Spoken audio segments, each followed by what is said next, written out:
네, 안녕하세요. 김정래 5분 특강, 창업자를 위한 세무회계, 오늘 16번째 상담 사례 가지고 한번 시작해 보도록 하겠습니다. 네, 오늘도 여지없이 상담 사례가 도착했습니다. 한번 읽어볼게요. 네, 작년에 스타트업 기업을 창업해서 운영하고 있습니다. 근데 자금을 좀 조달을 하셨나봐요. 근데 성장 발전 시키려고 하다 보니까 이런 인재 영입을 하려고 하는데 스탁옵션 제도에 대해서 이제 얘기를 들으시고 스탁옵션 제도를 도입하려면 어떤 세금 문제가 있는지에 대해서 문의를 주셨습니다. 네, 이태원에서 거스 히든크 씨가 이렇게 문의를 주셨는데, 우선 저희가 이제 스탁옵션 제도에 대해서 간단히 살펴보고 스탁옵션 제도와 관련해서 세금 문제 어떤 문제들이 발생하는지 오늘 이 시간에 한번 살펴보도록 하겠습니다. 네.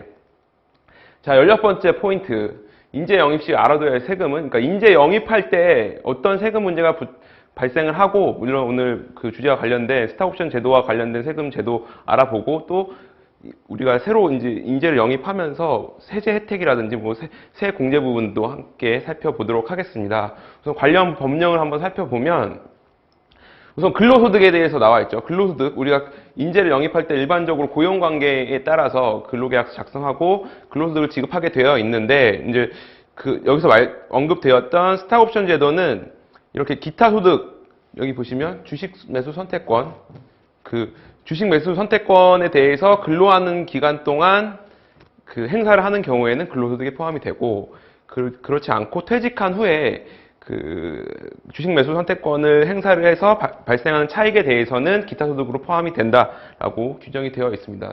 또 주식 매수 선택권을 행사하는 경우에 벤처기업에 해당하는 경우는 주식 매수 선택권의 행사 이익에 대한 과세를 하지 않겠다라는 규정이 조세특례제한법에 규정이 되어 있고요.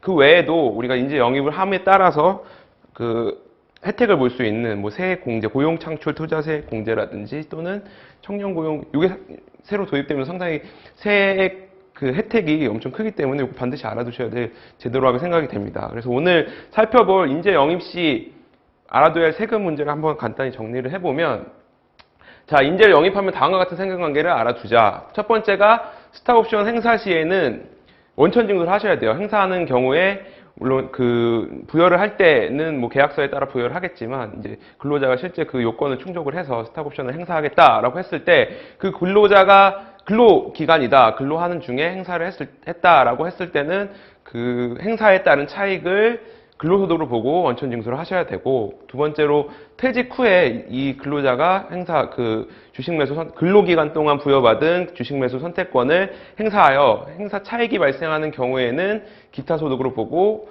원천징수를 반드시 하셔야지 적절한 세금 신고를 하시게 되겠습니다. 그리고 스톡옵션 제도에 대해서는 다들 아실 거라고 생각이 되지만, 간단히 한번 보면 스톡옵션이라는 거는 임직원에게 일정 기간을 지나고 일정 요건이 충족하는 경우에 주식, 해당 회사의 법인의 주식을 특정한 가격에, 일정한 가격에 취득할 수 있는 권한을 부여하는 게 바로 스탁옵션 제도라서, 이게 이제 성장성 있는 스타트업 기업이나 지금 당장은 자금력이 충분하지 않지만 향후 이제 발전성을 보고 스탁옵션을 부여를 하는 경우가 많이 있기 때문에 반드시 우리 스타트업 창업하시는 법인 기업 같은 경우는 이 스탁옵션 제도에 관련된 세금 관계를 반드시 알아두셔야 할 것으로 보입니다. 그리고 두 번째는 우리가 인재를 영입함에 따라서, 물론 인재 영입이죠. 이제 근로자를 고용함에 따라서 우리가 얻을 수 있는 혜택, 중소기업이라든지 벤처기업들 얻을 수 있는 혜택들이 이렇게 나열되어 있어요. 상당히 많아요. 우리가 중소기업에 대해서는 많은 세제 혜택을 주고 있기 때문에